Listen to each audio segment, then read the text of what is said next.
So we left out of Williams, and really the intent of this day was just to get us to Phoenix. And so we decided to just take some off road and go through some countryside. The first thing we came to was this stretch of road that was just switchbacks. It was actually about a mile and a half of road that went about a third of a mile laterally and dropped 1,300 feet in elevation. When we got to the bottom of it, we were driving alongside the canyon floor.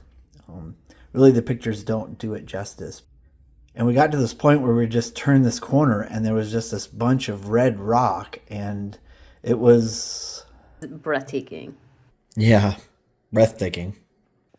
Driving into Sedona was incredibly beautiful. I didn't know much about the town coming into it. I had heard of it, of course, but I was floored by how cool the little town was. Lots of little bars and restaurants and tons of shopping with this incredible backdrop. It's definitely one of the favorite places that we've been to, and I would love to go back and spend more time there. We left the Sedona area and headed more west. We ended up at a Pueblo ruin called Tuzigut. It was an old city that was up on a hill. I think they said there was 104 rooms that were still there.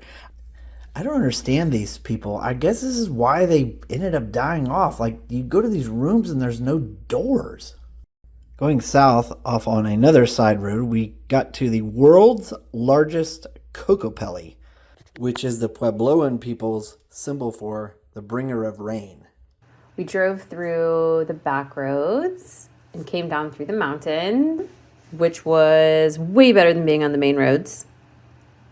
And then we could eventually tell we were in Arizona for real because we kept seeing cactus along the side of the road. And we eventually made it into Scottsdale. So our place in Scottsdale was nothing special, just sort of a rental condo. So you go inside, kitchen, nothing fancy again. A workspace, mine was in the open area there on the kitchen table. The main room with the TV.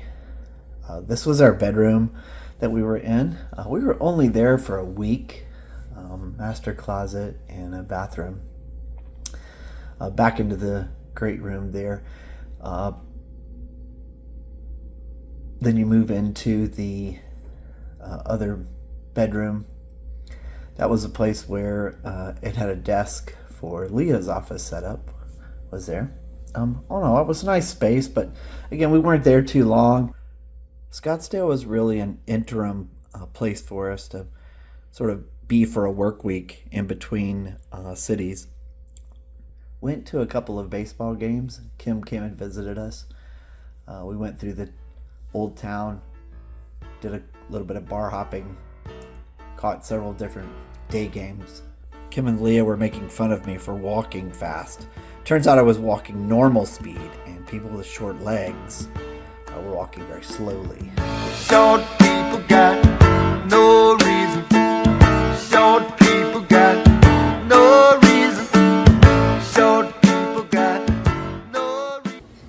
After Scottsdale, we split up, and I went on my annual spring break trip to Alaska to see my brother and Kim and Ren. And what did you do? I went to Florida. Went to Jacksonville, saw Muzzy and Mikey, and went to TPC golf tournament. I went to Tampa and went to a baseball game with Kim and Teresa. And then I went to a St. Patrick's Day party with Kim and Teresa and Jenny and Don and Josh and Donnell. It was fun. How was the weather? It's nice and hot. Had to put on a lot of sunscreen. It was not hot in Alaska. Not hot. It was very cold, and it snowed quite a lot. And then what? And then it snowed some more. It snowed almost every day that I was there. There may have been one day or maybe 2 days where it didn't snow too much. I went through Lake City, had lunch with Sam, and then dinner with Brett, and then was up in Atlanta. I played golf with Paul, and it was really cold on that day. I had to wear a hat. It was snowing quite a lot that day in Alaska. But we still had fun. Ren was a super fun age, and it was great getting to hang out with her every day. We did a few walks, we got outside a little bit, went out to a nice dinner. It was a ton of fun. Can't wait to go back. Nice. And then I flew back to Arizona. That's where the car was parked. And then I drove to Las Vegas. On the way, I stopped and played golf at a place called Surbat Cliffs. And then I got to Vegas. And then I saw John Fogerty in concert, which was really nice. And then you came the next day. And we played a little in Vegas. Mm-hmm. Went to Buddy V's. Nice. And then we we're down here in Henderson, which is south of Las Vegas, and we went to the Hoover Dam. We did a Hoover Dam tour. What did you think of the Hoover Dam? It was damn cool. It was very impressive. It was a lot more interesting than I expected it to be. So this marks here in Henderson 60 plus days of the trip as the end of period 1. So we're done with the first part of the trip, so it's exciting. We're looking forward to period 2. That sounds Canadian. Should be second period. Second period. Here we come. Short people got